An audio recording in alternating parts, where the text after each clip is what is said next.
Hello everyone, welcome to the next part of enumeration. In this part, I am going to cover the information gathering or enumeration of SSH and Telnet protocol. So again, the same scenario that we have discussed in my previous session. If we found port 22 and 23 open on any target server, then what will be our next approach to identify more information about that server through the services? So let's start first with the SSH service. So when we talk about SSH is a secure socket shell which uses encryption to secure the connection between a client and server. All the user authentication and the other utilities like output file transfer are encrypted, which help us to protect against the network attack. So SSH is used nearly every data center and in every large enterprises. Right. So there are different implementations are there like PuTTY, OpenSSH, WinSCP. Most of us or most of you are aware about these implementations. So PuTTY, OpenSSH, WinSCP. These are the implementation which will help us to log in into the console. And there are again some of the authentication methods of SSH like we have password, public key, secure ID, and a privilege access management. Apart from this, there are other authentication methods. You can even search in Google and see the detail about all these authentication methods. So let's go to the part for the enumeration. I'm going to my Kali Linux, and here again you have to just start first with the port scanning, or first of all we need to check our target, is that reachable or not. I'm just trying to reachable 192.168.0.104. So this one is my target and it's reachable. Basically, I have hosted a machine that is metasploitable. You guys can even host that machine in your virtual box, and you can perform testing on those particular vulnerable machines as well. So the target is reachable. Now we have to check for the SS service. The port is open or not. What we can do, we can just write nmap -sv -p22 and the target 192.168.0.104. Yes, the port is open on this target, the service is SSH, and the version that is running on this particular service, that is OpenSSH 4.7 p1. You can also identify this information through other techniques like NC 192.168.0.104.22. See, you can again check with the NC. Again, you can do it with Telnet as well. What I can just remove NC and write here Telnet, and here you can again see the version and the SSH service. The SSH 2.0. This is SSH version. This is SSH version, and we have also OpenSSH 4.7.p1. Now, as an attacker, we know the banner of this particular service, right? So these are comes under in your banner grabbing as well. What will my next approach? What I will do? I'll check for the scripts or the attacks. So what I can do, I can just look first in the NC, that is Nmap scripting engine. So how I can check that? ls user share Nmap scripts, and here you have to just write grep and SSH and hit enter. Now these are some of the scripts and SE scripts that can be used for SSH service to identify more information. For example, here you can see the algorithm script, the first one, right? Then we have a authentication method script. This is what I have discussed, like the authentication method, password, public key, secure ID. So you can identify the information related to those things through this script. And then we have a brute force over there. We can also perform brute force attack on the particular this SSH service host keys. Or in host keys, we can identify like what are the SSH keys, DSA, RSA, right? So how we can identify the information through this script? You can just write nmap or hyphen hyphen script. Even you can just write a single script like, let me check first authentication methods.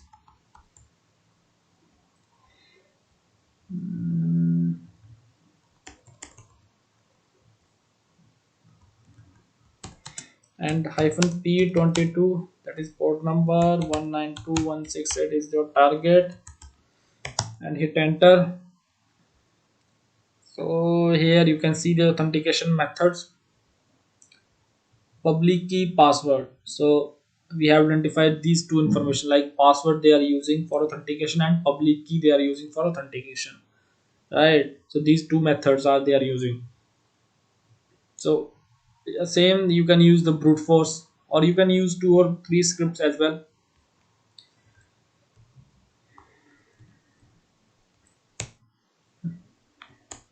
Let's check for the brute force as well. SSH brute.nsc.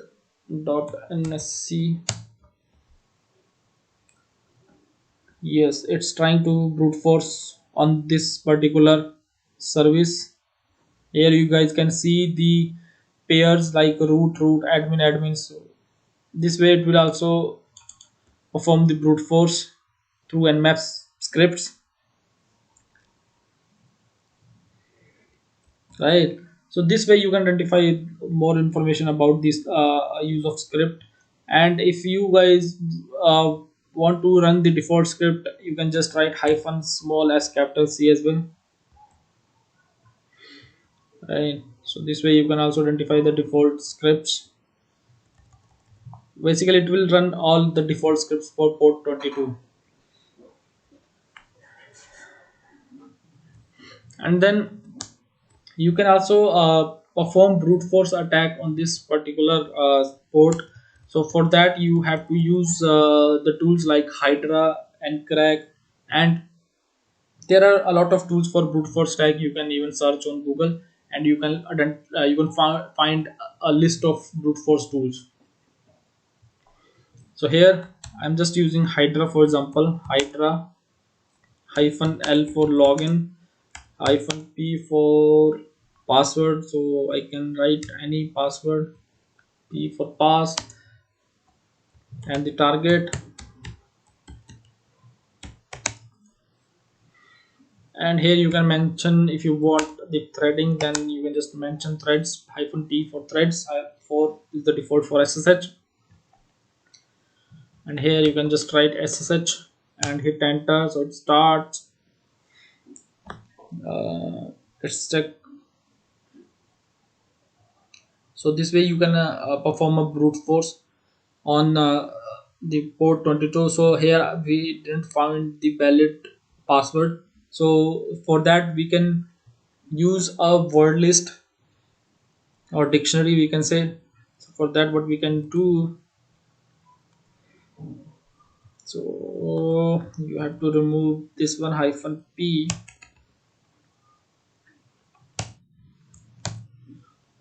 and you can write hyphen capital P user share word list. So this one is the path from where you can take any word list. Like if I hit on double and double tab, then you can see there are some of the dictionaries or word list. Mostly many of us what we use the rocky.txt, right? So you can also use rocky.txt, or even you can just download any dictionary from github, or you can search for the dictionaries on google. So hit enter.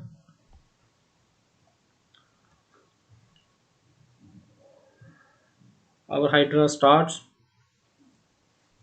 So this way you can also perform the brute force attack on these kind of services. Like if you found any RDP service is open, so same thing you can use for RDP as well. And you can also use Ncrack for brute force or to crack the network authentications. Let me stop this because we didn't have enough time to complete or to perform these brute force attack. And then next enumeration method, you can use search exploit. This is inbuilt utility used to search the exploits in the Kali Linux. So you have to just write OpenSSH and hit enter. So these are the particular exploit for OpenSSH service. So you can use them according to your attack. And then again, you guys can search the vulnerabilities according to your version. So I'm going to my web browser. Here you can just write OpenSSH. Like the version was, it was little 4 point something, 4.1p. OpenSSH 4.7. So this way you can also identify the exploits from exploit DB, right? Rapid 7 CV details, you can check what are the vulnerabilities. So these are the vulnerabilities on this particular version of SSH or OpenSSH, right? So you can perform DOS attack, you can perform or you can bypass the any information, right? So these are some of the particular CV for this particular version. And you can also check for the exploit. This is related to the username manipulation. So here this one is exploit. This exploit will run between 2.3 7.7. So you know the version of this particular OpenSSH, that is 4.7 p1, and it will be in this part. So you can run this exploit as well. You can download this exploit in your machine, and you can run this exploit to identify the information related to the users. So you can also see this information or these kind of exploit in Metasploit as well. So I will cover all this exploitation part in my upcoming videos. When I will start the exploitation part, then definitely we'll cover all these things: how to perform exploitation, how to perform privilege exploitation, right? How to perform post exploitation. So I'll cover all these things in my upcoming sessions. So this is about the SSH. Now the next we have a telnet service. So going to the telnet.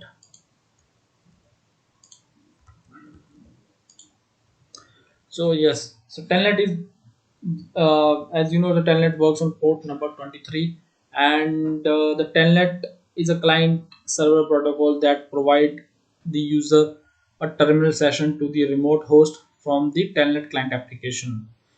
And the telnet session between the client and the server is not encrypted. So if you guys found the telnet port is open and any server, then please recommend that the port 23 should be disabled or should be closed, because all the transmission happens on port 23, or a telnet service is in a plain text. Or anyone can perform the MITM attacks on telnet service. So these are some of the attacks that we can perform, like spoofing on spoofing, telnet spoofing. We can say it's a kind of MITM. Brute force, again we can perform brute force, as we can also perform it in the SSH, or we can also perform to FTP, telnet service as well. And credential sniffing, again the same thing. We can sniff the credentials. If you are using any telnet service, then definitely attacker or researcher can sniff the credentials of of telnet. So user enumeration is also a part of this thing, that you are just sniffing the credentials, or you can perform different exploits to gather the information to the user, user enumeration is that part. So how to perform this thing? Let me go to again to the Kali Linux, clear this one. Again, you can use telnet, or let me check first with nc 192.168.0.104 and hit enter. No ports to connect. Okay, that mentioned sorry, 23. Yes. So the port is connected and the service connected to the port 23, so it means it is enabled. And you can even use telnet 192.168.0.10423. So this one is the metasploitable too. So control C, and you can have to again search for the exploit or what you can use. You can see the NSE scripts for telnet service as well. So again the same method, that is ls user share and map scripts,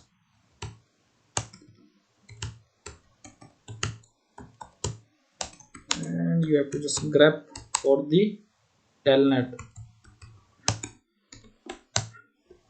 So here are some of the scripts, like the brute force script is there, telnet encryption is there, and telnet ntlm information script is there. So it will through this script you can identify the information for telnet as well. So again the same thing, you have to just use nmap hyphen hyphen script, and for example I'm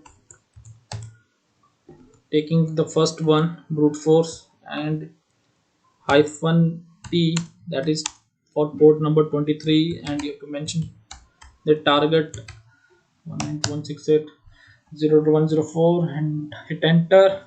Let's wait for the response. So what's this 0.0, it's in progress. So this is basically I'm just showing you the idea how you have to go through with your approach for of enumeration to identify the information, right? So you can use even hyphen small s capital C or a hyphen capital A to run the default scripts for the particular port.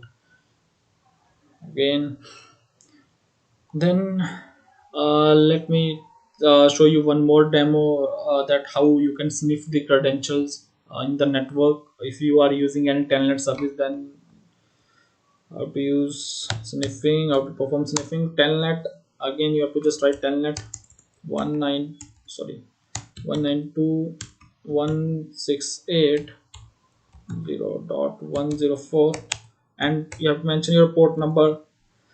So I am just opening my a terminal, one more terminal to run Wireshark. So you have to run Wireshark here. Again, the Wireshark is your network packet analysis or packet sniffer tool. If you guys are not aware about Wireshark, then you can see my previous session that I made on Wireshark as well. So you will get more information about the Wireshark tool. So hit enter. We'll select the interface, that is it's 0, and here go to the same terminal. Let me clear first all these things so that it will easy for you. So again telnet 192.168.0.104.23 and hit enter. Now you have to here authenticate the login. So for example I have to log in with my credentials. So what I will do, I just write root and the password tour. I have put a tour here and hit enter. Let's wait. Incorrect login. So let's go to the Wireshark, stop the packet capturing, and you can just use a filter for your target equal to 192 168.0.104 and hit enter. So this is the communication happen. You can see the telnet communication as well. So here the telnet data TCP connection. So this is the communication happen between these two particular client and server. So here 109 is the address and 104 is the target address. So let me check any of the information, like first is there send request. So you can even check the follow TCP stream, right? So here you can see the information in the plain text, that is metasploitable login is root that I am enter, and the password is I think I am not I entered R. So you can say here TOO. So again, if you guys see more related to this, I just go again to that part, and let me show you again this thing. Here I'm just writing admin and password is PASSW0RD password, and hit enter. Clear this one, stop this, apply the filter IP.dst destination filter. So again, this one is the first request, and here you guys can see the Metasploit login is admin and the password is password. So this way you guys can see the information in the plain text. So if you enter a valid user login or authentication, then definitely anyone can, or an attacker can sniff your information or sensitive information in your in the network. So this way you can identify or enumerate the target for these particular services, or through these particular services. uh, and for more attacks and exploit, again you can search for search exploit. You can search it on Google for telnet service, or you can check the CV details exploit TV. So a lot of information you can identify for the enumeration. And then next we have SMTP, that will be cover in next session, where you will learn about the SMTP relay attack, email header disclosure, username brute force enumeration, and many more attacks. So if you guys have any doubts, any queries, please ping me in the comment section, or you can follow me on Instagram, Facebook. I will add the link in the description. Thank you guys. I hope you like my session. Stay tuned.